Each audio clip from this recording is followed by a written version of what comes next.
So, many Labour figures see this disaster as a politically created catastrophe. Jeremy Corbyn has connected it to Tory austerity, and one of his lieutenants tweeted, "Burn neoliberalism, not people." Sir Keir Starmer, Labour's Brexit spokesman, is with me. Do you believe this ghastly event was caused by cuts to local authority budgets and austerity? Well, can I just first, of course, send my condolences to the families, to the victims and their friends of this human tragedy. I think all of us have been touched simply looking at the images and hearing the stories. We have to tread very carefully. It's clear there are some very, very serious questions that need to be answered about the cladding, about the costing. There's been questions about housing in London for a very, very long time. Lots of issues raised which haven't been answered. So serious questions which require serious answers and accountability. Has your party been treading carefully, however, because they were very, very quick, the Labour leadership, to say this is caused by austerity, the Tories have blood on their hands and all of that kind of stuff. Boris Johnson has accused the Labour Party of playing politics with this. Well, I think there is understandable anger and frustration. You've seen that from those living in the Tower Block and people living in other similar situations. In Camden, in my constituency, there's great anxiety about people living in similar tower blocks. And I think it's the responsibility of all of us, not only, as it were, to look back and ask those questions, not to feed the flames of anger. We do have to look forward, because people want reassurance. So I spent Friday with Camden Council looking at the blocks in Camden. I think all politicians have got a duty to look forward now and to say to their own constituents what is going to happen by way of enhanced fire checks in the coming days and weeks. You heard one of the activists from the community there saying that nearby properties which are vacant should possibly be requisitioned to ensure that people who have been made homeless by this fire can stay living close to where they were in the community. Do you agree with that? I think that's one option to look at, and clearly the level of support needs to be in from the start. It's clothing, it's food, but it's also housing. I know that a number of local authorities in London are looking at what properties they've got and how they can help. That needs to come together very, very quickly this week. Now, there's been a lot of focus on the Tory responsibility for this, but the Labour Party too bears some responsibility. There was a ghastly fire, of course, in South London and one before that in Southampton. And in 2000, going back a long way, there was a report of the House of Commons which said that the cladding issue needed to be looked at again, and added, "We do not believe that it should take a serious fire in which many people are killed before all reasonable steps are taken towards minimising the risks." That was in 2000. We had another 10 years of Labour government after that. I think everybody needs to look at why these recommendations over the years have not been implemented. I was Director of Public Prosecutions, and I had to look at the 2009 file in relation to whether there should be prosecutions. It's clear there's recommendations there that should already have been acted upon, and I think we all need to ask serious questions. It's no good having recommendations. All parties are to blame for this? All parties need to ask serious questions about why recommendations in the past have not been implemented.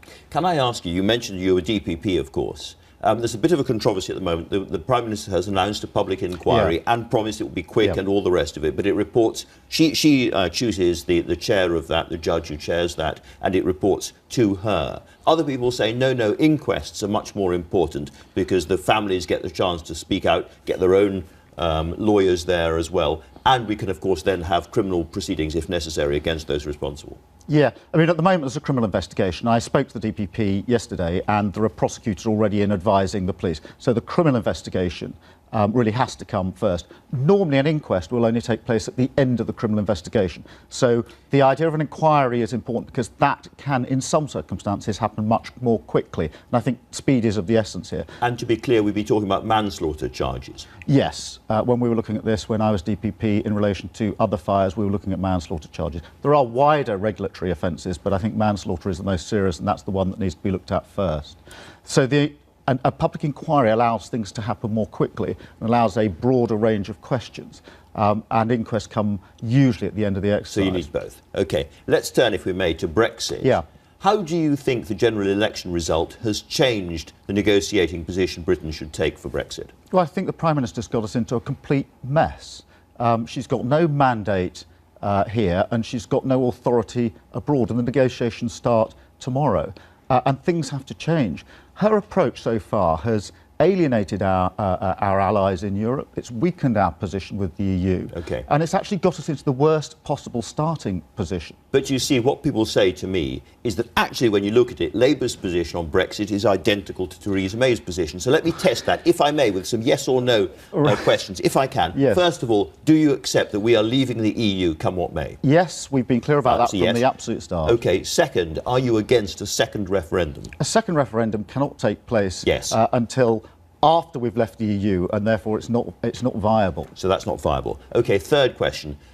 Are there any circumstances in which you think Britain should stay inside the single market? Well, so far as the single market is concerned, our manifesto is clear. We want to retain the benefits of the single market and the customs union. Full membership is only available to EU member states. And that's why there's all the discussion about what sort of model that gets us close to membership. So that sounds to me like a no, we cannot stay inside the single market. Not in an unreformed, unchanged way, because you have to be a full EU member, and that's not consistent. You see, you're not quite giving me a clear answer on that. You think the single market could be changed or reformed in a way that allows us to stay inside. Is that right? I think the mistake we're all making here is to put the model before the outcome. What we want is tariff-free access to the single market, no customs duties that make it more difficult for people to trade in the future. That's what really matters. And the flip side of that, from the EU point of view, is how do we make sure there's a level playing field? How do we make sure that regulations apply across the board? That's what we're talking about. It's the outcome, and getting in the weeds of the model, actually,